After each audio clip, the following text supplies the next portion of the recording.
নমস্কার বন্ধুরা, রেখা রন্ধনে আপনাদের সবাইকে স্বাগত জানাই। আজকে আমি তরমুজের শরবত রেসিপি নিয়ে আপনাদের সামনে হাজির হলাম। আশা করি আপনাদের ভালো লাগবে। চলুন তবে বানিয়ে নেওয়া যাক তরমুজের শরবত।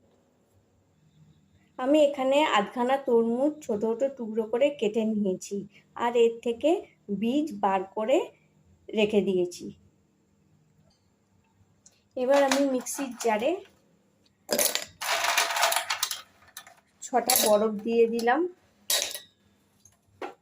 এবার কেটে রাখা তরমুজের টুকরো দিয়ে দিচ্ছি।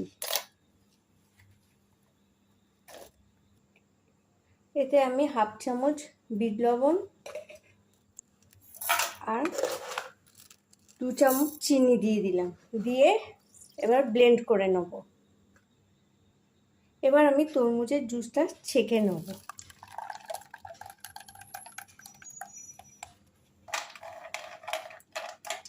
গ্লাসে আমি কটা বরফ দিয়ে দিলাম।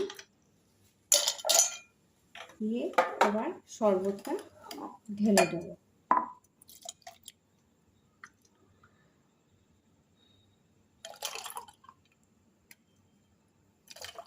তরমুজের শরবত বানিয়ে আমি পরিবেশন করে দিলাম।